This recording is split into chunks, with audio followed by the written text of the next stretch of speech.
Olá, muito boa noite. É ótimo estar com você todos os dias aqui na tela da TV Com Brasil e também no nosso canal no YouTube, Brasil Nordeste Oficial. Sextou mais uma vez, 25 de junho, Dia do Imigrante. A imigração é um fenômeno que ocorre quando há o deslocamento de grupos de indivíduos das regiões, países em que nasceram para terras estrangeiras. Esta data foi criada para homenagear essas pessoas que deixam para trás amigos e família em busca de melhores condições de vida, além de colaborarem para o crescimento do país que se destinam. O Brasil, por exemplo, é um país formado e construído por várias e diferentes nacionalidades que migraram de seus países com o sonho de obter melhores condições de vida em terras brasileiras. Inclusive, existem muitos projetos aqui mesmo em Brasília que abrigam esses imigrantes. A Casa Bom Samaritano é um ótimo exemplo. Eles abrigam venezuelanos que acabam vindo, refugiados aqui para o Brasil, e essas pessoas muitas vezes chegam perdidas, não sabem o que fazer. E então esse projeto, que recebe até ajuda dos Estados Unidos, abriga essas pessoas por 3 meses e as encaminha para o mercado de trabalho para que elas possam ter uma vida melhor. É todo mundo se ajudando, né, gente? Somos humanidade. Vamos ver agora o que será destaque no nosso programa de hoje. Tarcísio Freitas, ministro da Infraestrutura, informou que o governo federal planeja fazer uma intervenção na concessionária Via Bahia. E percentual de famílias endividadas cresce pelo 2º mês em Maceió. Ontem teve live do presidente Jair Bolsonaro e um dos assuntos abordados foi um estudo da ONU que aponta que o Brasil é líder em preservação de florestas. E hoje tem o quadro Parla África. Vamos conferir a segunda parte da entrevista com Antônio Carlos de Menezes, embaixador do Brasil no Togo. Então vamos juntos. Tem essas e outras notícias a partir de agora.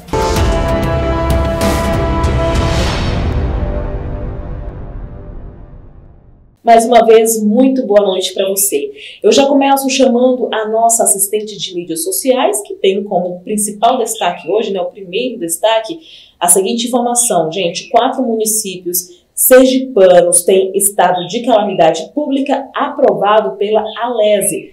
Natânia, com você, boa noite. Olá, Camila, olá, Sandra, e boa noite a você que nos acompanha. Os deputados estaduais de Sergipe aprovaram estado de calamidade pública em Salgado, Pinhão, Arauá e Itabaiana até 31 de dezembro de 2021. A Câmara de Dirigentes Lojistas de Fortaleza propôs aumentar o horário de funcionamento do comércio na capital a partir do decreto governamental que deve entrar em vigor na segunda-feira 28.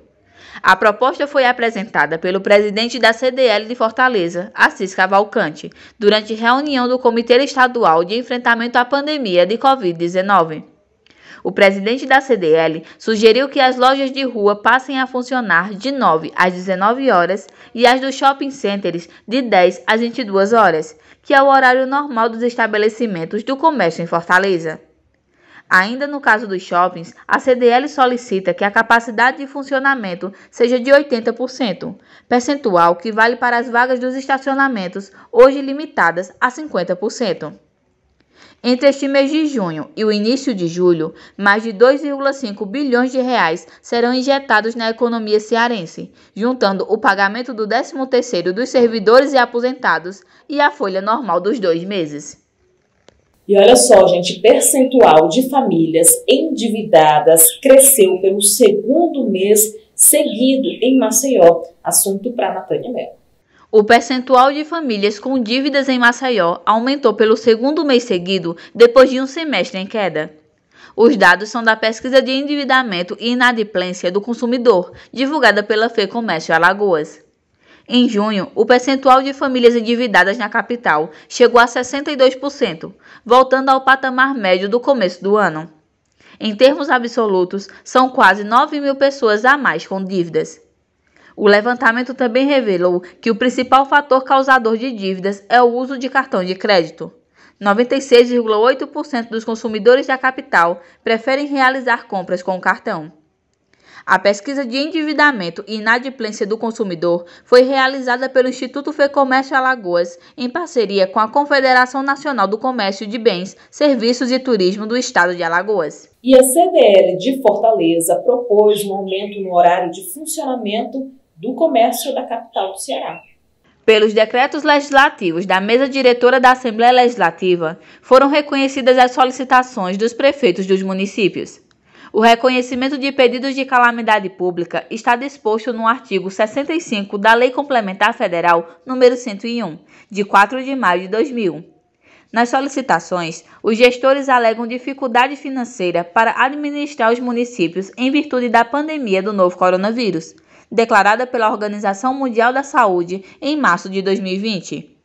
A fiscalização dos gastos das prefeituras durante a vigência do estado de calamidade pública ficará sob a responsabilidade da Câmara de Vereadores dos municípios. Com a aprovação, as prefeituras terão algumas flexibilizações junto à Lei de Responsabilidade Fiscal, a exemplo da suspensão de prazos, dispensa de metas fiscais e de limitação de empenhos. Obrigada, Natânia Mello. A gente se encontra no próximo bloco, no Giro dos Governadores. Enquanto isso, eu vou chamar a nossa colega, a comunicadora Rita Brandão, direto da Bahia, porque, gente, o Tarcísio Freitas, que é o ministro de Infraestrutura, informou que o governo federal planeja fazer uma intervenção na concessionária Via Bahia. A Rita explica isso pra gente agora. Rita, é com você. Boa noite. Boa noite, Camila. Boa noite, Sandro de Moura. Boa noite a todos os telespectadores do Com Brasil Nordeste. O ministro da Infraestrutura, Tarcísio Freitas, disse na última terça-feira, 22, que o governo federal planeja fazer uma intervenção na concessionária Via Bahia, que, segundo o ministro, debocha da população baiana.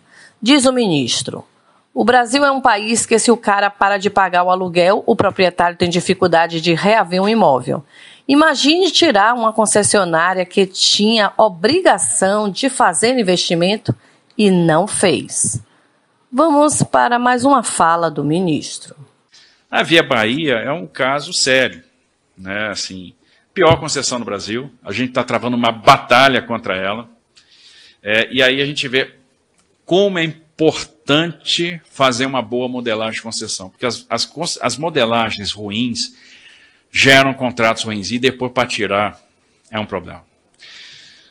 O Brasil é um país que, se um cara para de pagar o aluguel, o proprietário do imóvel tem dificuldade para reaver o imóvel. Ele leva às vezes 8 meses, 1 ano, numa ação de despejo. Imagina tirar uma concessionária que tinha uma obrigação de fazer investimento e não fez. Aí você tem um comportamento oportunista. A concessionária está lá arrecadando, está lá gerando taxa interna de retorno e não quer sair da concessão. Não quer sair. E aí a gente tem que tirar. Para tirar, eu tenho que oportunizar para ela um plano de cura, ela tem que descumprir o plano de cura, eu tenho que abrir uma arbitragem, vou enfrentar várias ações judiciais, e nós estamos nesse processo, nós estamos com o processo de caducidade em andamento. Obrigada, Rita Brandão, ótimo fim de semana para você. Passo a bola agora para o jornalista Marcelo Jorge, que direto de Pernambuco tem informações para a gente nesta sexta-feira. Marcelo, pode chegar, boa noite. Olá, Camila Castro, muito boa noite para você, a todos que nos acompanham com o Com Brasil Nordeste. Boa noite ao nosso querido jornalista Sandro de Moura, em trabalho itinerante lá no Piauí, a toda a nossa equipe que, mais uma vez, traz aí as principais informações, fechando a semana também com tudo que o Brasil precisa saber.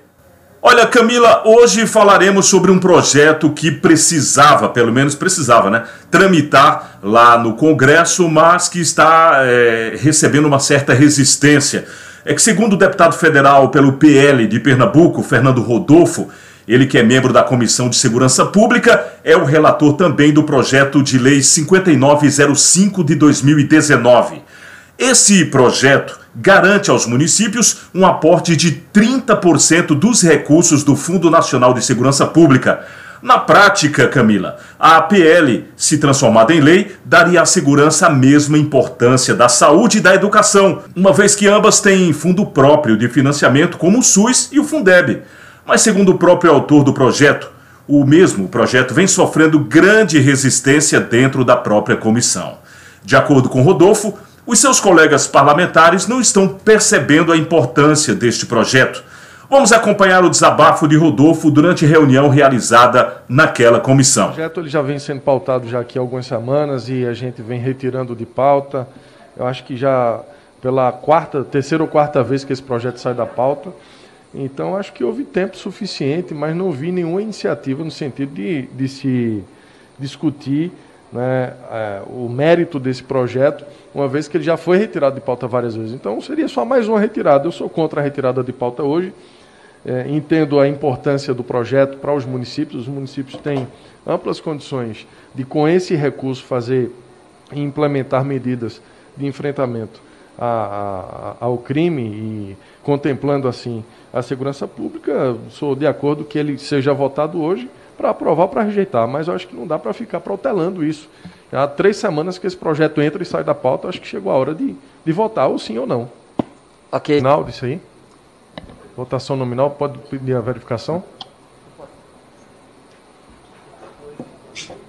Porque permanece como se encontra. Eu não sei como é que os outros que estão online estão... Os que estão online, temos um online, que é o deputado Sargento falou. Ele está mantendo também pela retirada de pauta. E junto com os demais colegas. Eu estou online também, presidente. Quem? Presidente. Deputado Sérgio Silveira está online também. Ok. E o senhor se manifesta... Eu sou contra a retirada de pauta. Contra a retirada. O quórum está com quantos aqui? Nós temos quantos hoje aqui no quórum? Manifestação. Que veja, porque seja para aprovar ou para rejeitar. Pode ser?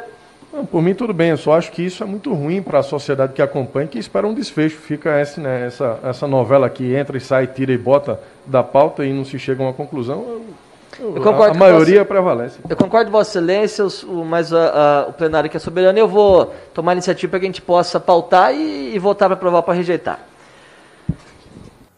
Eu sou o Marcelo Jorge, trago sempre informações do Nordeste e de vários pontos do Brasil, de segunda a sexta-feira aqui, às 6 da tarde, dentro do Com Brasil Nordeste. A todos um excelente final de semana, um excelente final de sexta-feira e, se Deus quiser, voltaremos segunda-feira às 6 da tarde aqui no Com Brasil Nordeste, você sabendo de tudo. Boa noite, Camila, boa noite a todos e até a próxima.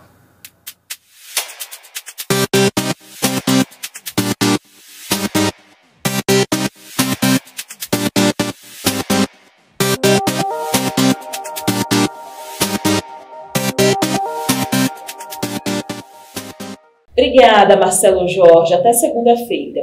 A gente faz uma pausa agora para um intervalo comercial. É bem rapidinho. O nosso telefone está aqui, ó, aparecendo na sua tela. Pode pegar seu celular, salva aí, manda mensagem para a gente. Vai ser um prazer falar com você. Ó, mas não sai daí não, viu? A gente volta já já.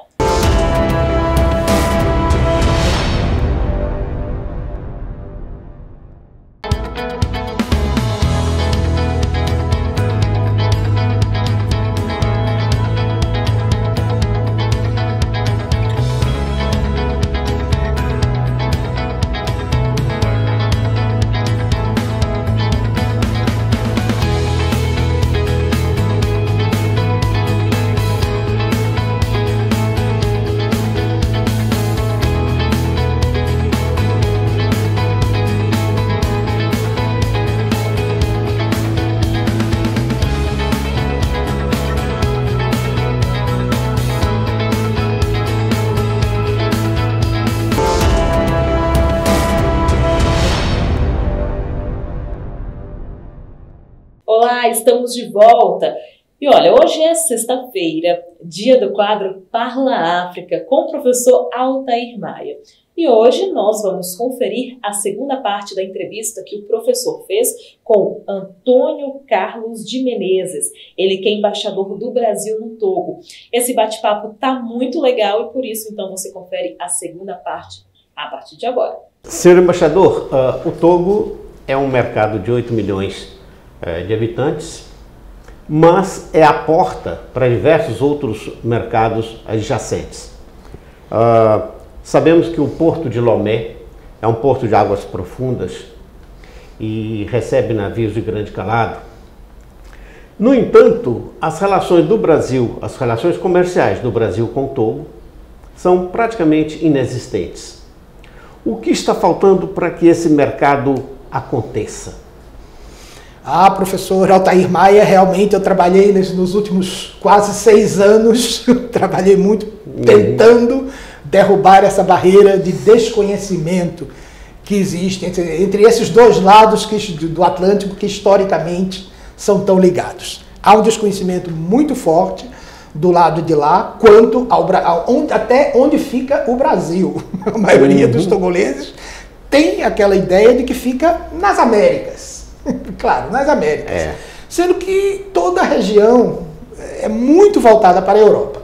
Sim. Como o senhor bem sabe, antes de começarmos a gravação até conversamos a respeito, a maior parte dos países francófonos tem uma moeda, o franco CFA, que é inclusive ligada ao euro. A sua taxa de conversão é sempre determinada pelo euro. Então, quando nós trabalhamos com outras moedas, como no caso o Ministério das Relações Exteriores trabalha com o dólar, muitas vezes nossas previsões são desfeitas porque lá o que prevalece é o euro. A moeda tem sempre a mesma taxa fixa em relação ao euro. Então, tudo é voltado para a Europa. Quase tudo que é exportado, importado é de e para a Europa. É claro que hoje em dia alguns países emergentes estão entrando com força total. Eu não preciso dizer que a República Popular da China tem entrado com força total em toda aquela região. Mas o Brasil ainda é muito desconhecido.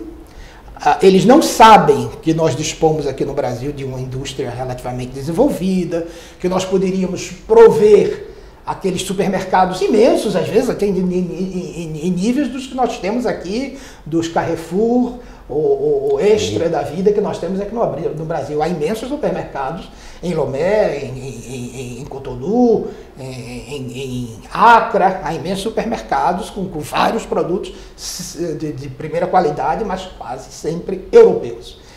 Até em relação a isso, eu já conversei, quando tive a oportunidade, com donos de supermercados, com aqueles grandes comerciantes que quase sempre são libaneses ou indianos. E por que vocês não importam do Brasil? Nós não conhecemos o produto brasileiro. Não conhecemos, realmente não conhecemos.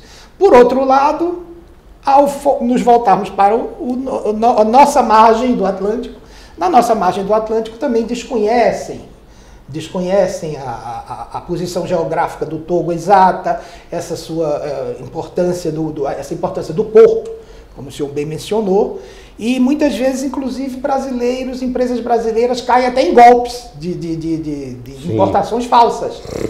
Não consultam o Itamaraty, como deveriam fazer antes o Departamento de Promoção Comercial do Itamaraty, ou até mesmo diretamente a embaixada, embora seja mais lógico, estando no Brasil, consultar o Itamaraty.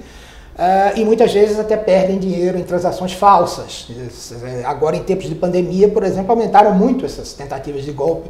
São importações falsas, são falsários que usam nomes de empresas que não existem e que tentam burlar o exportador brasileiro, com informações de que é preciso mandar uma quantia em dinheiro para, por exemplo, para um certificado de importador ou para um certificado de que a empresa não tem relação com o terrorismo, ou coisas assim que são muito bem inventadas e que às vezes até parecem tão bem criadas, bem criadas, parecem são verossímeis, e os empresários acabam caindo.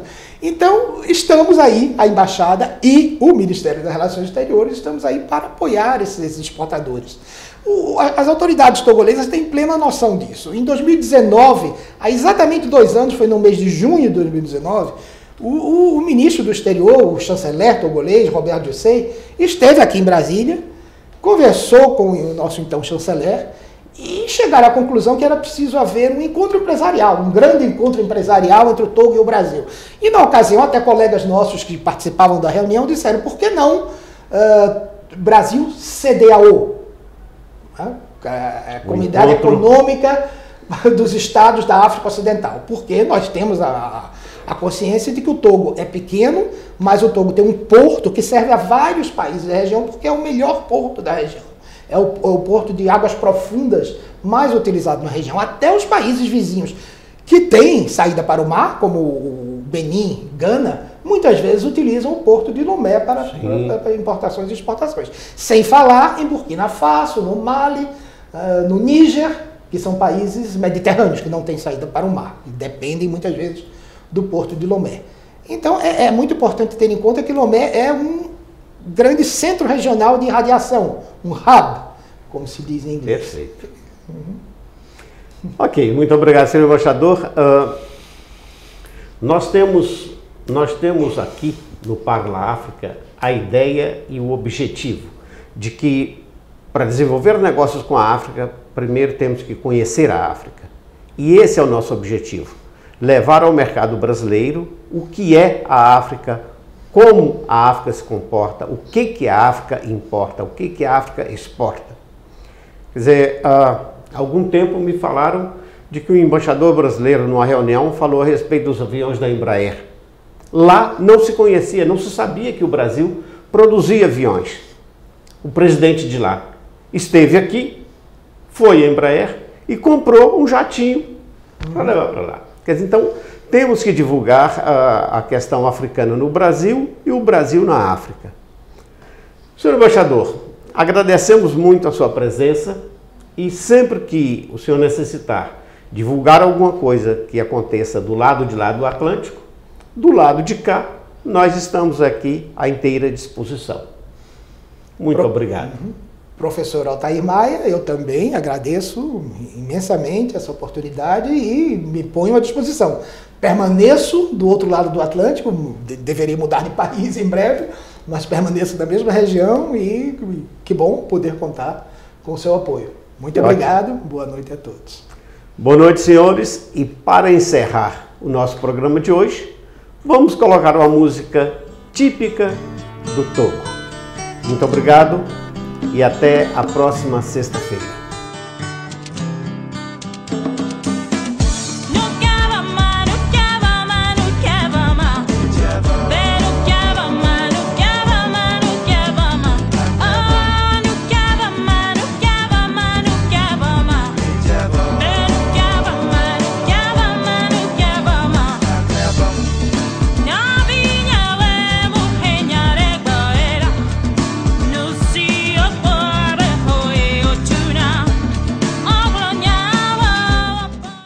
Muito obrigada, professor Altair Maia, obrigada também ao embaixador Antônio Carlos de Menezes.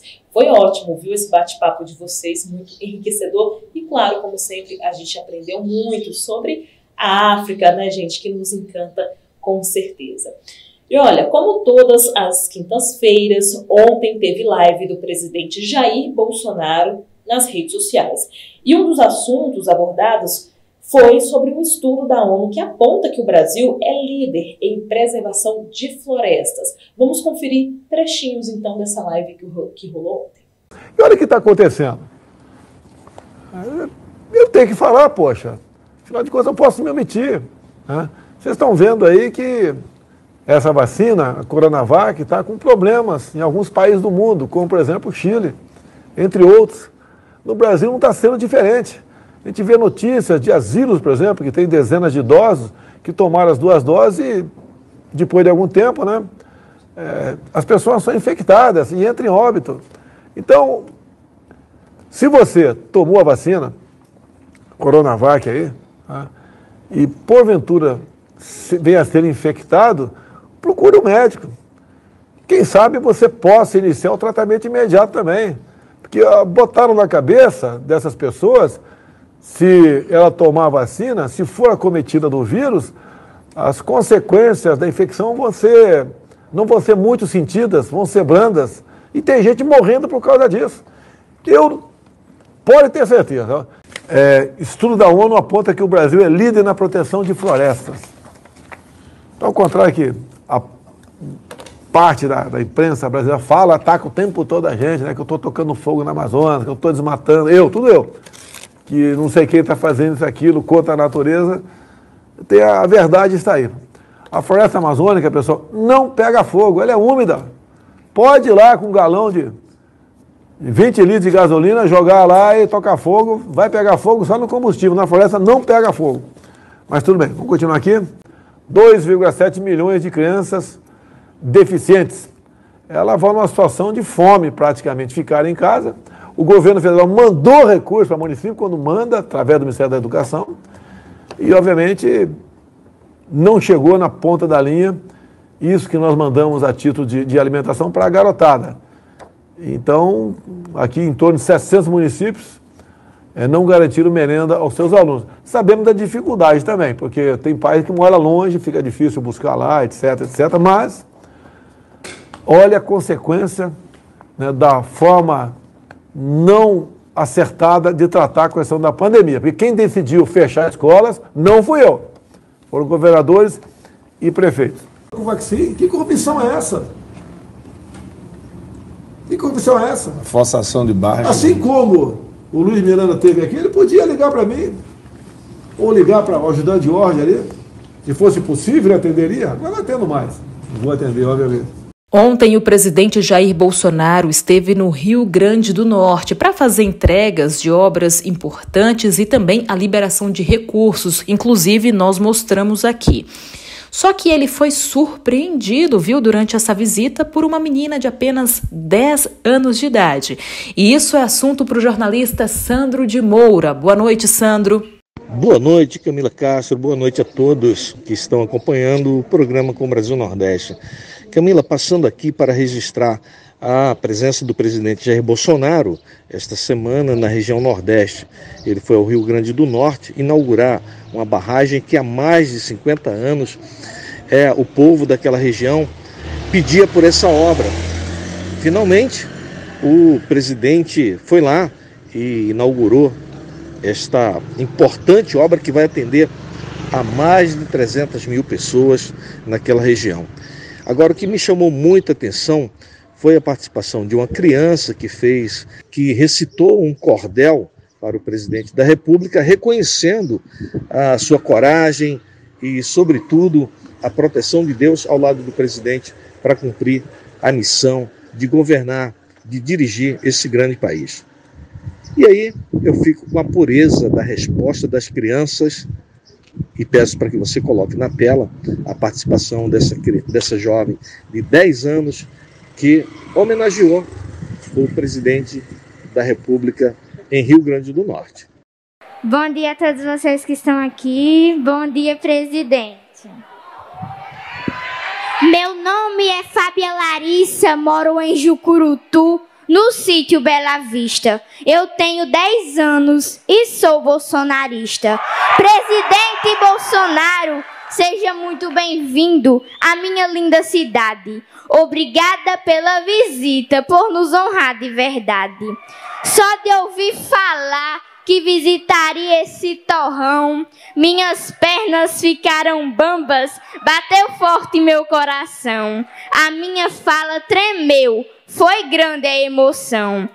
Meu sonho é te conhecer, te dar aquele abraço apertado. Mesmo nessa pandemia, meu sonho não foi frustrado.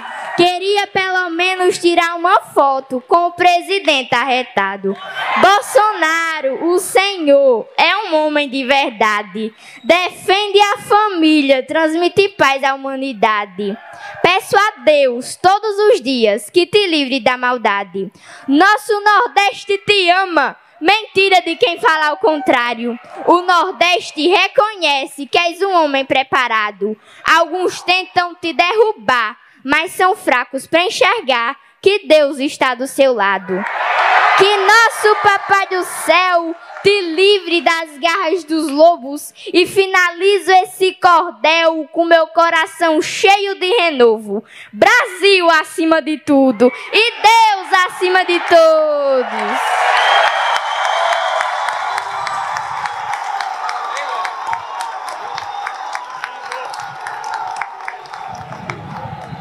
Pessoal, por hoje é só. Muito obrigada pela sua companhia durante toda essa semana. Segunda-feira tem muito mais aqui para você. A gente se encontra então. Tchau, bom fim de semana, bom descanso, saúde!